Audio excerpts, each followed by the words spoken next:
اگر احمد شاه مسعود، بشیر دولتزی از بغلان، ملا ملنگ در کندهار، ملا نسیم از هلمند، تورن اسماعیل از هرات، سید جگرن از غزنی، فرید از کاپیسا، ملا جلال الدین حقانی از جدران، بصیر از بدخشان و دیگران که علت مبارزه مسلحانه خود را حضور قوای شوروی وانمود می کنند و معتقد هستند که این امر واقعا مانع اساسی تامین صلح در کشور می باشد، از جانب لوی جرگه که مرا به حیث رئیس جمهور انتخاب کرده است رسما پیشنهاد می کنم که این مانع از طریق توافق بر اساس شرایط ذیل از بین برده می شود.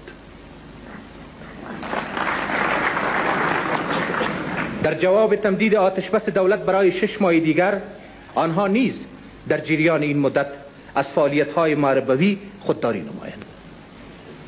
تضمین‌های لازم را در این زمینه بدهند و پیشنهادات خود را با توضیح نظریات خود درباره آینده افغانستان و راه‌های استقرار صلح در کشور ارائه کنند.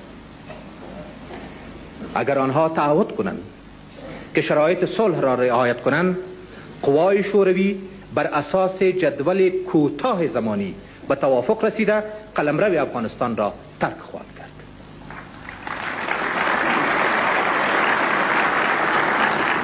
قوای شوروی قبل از همه از ولایاتی که در آنجا تعهد رعایت صلح داده شود و فعالیت‌های محاربوی قطع گردد به وطن صلح دوست خود بازگشت می‌کنند. ما ساکنان شریف ولایات مختلف وطن محبوب خود، بزرگان، روحانیون و روشنفکران صمیمانه طلب می‌کنیم تا به نام وطن، به نام تمام آنچه برای مردم مسلمان افغانستان و انسانیت گرامی و مقدس است، دست اندر کار صلح شده و جرگه‌ها و هیئت‌های صلح را تنظیم نمایند و با فاجعه برادرکشی و تباهی تمام آنچه که برای ما گرامی و دوست داشتنی است خاتمه دهند.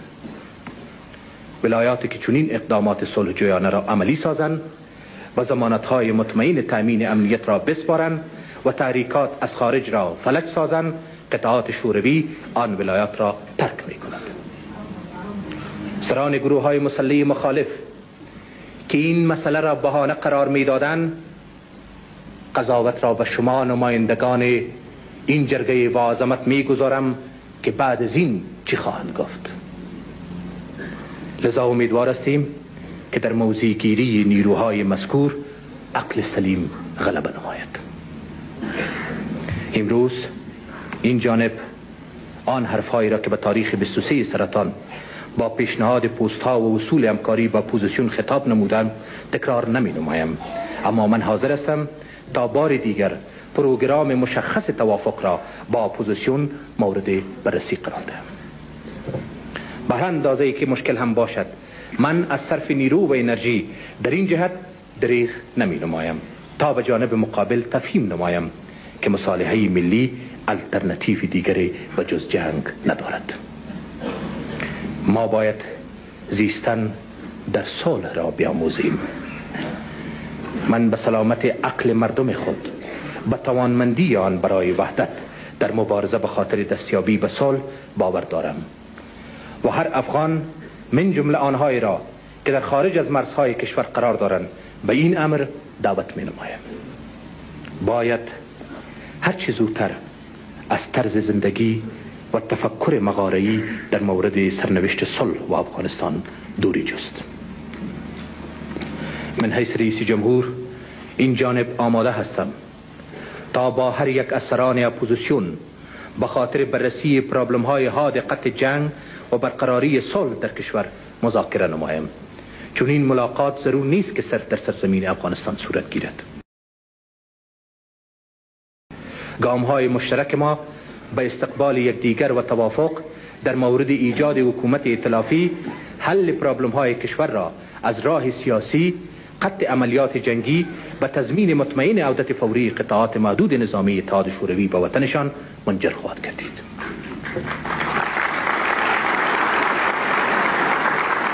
در این امر ما وجیبه انترناسیونالیستی خود را در برابر همسایه نیک ما اتحاد شوروی مشاهده می نماییم. ما رسالت وطن پرستی خود را در مقابل مردم، مردم پر افتخار و آزادی دوست کشور خود در این امر می‌بینیم. ما رسالت معنوی خود را در مقابل دین مقدس اسلام و خداوند بخشاینده و مهربان در اینجا مشاهده می‌کنیم.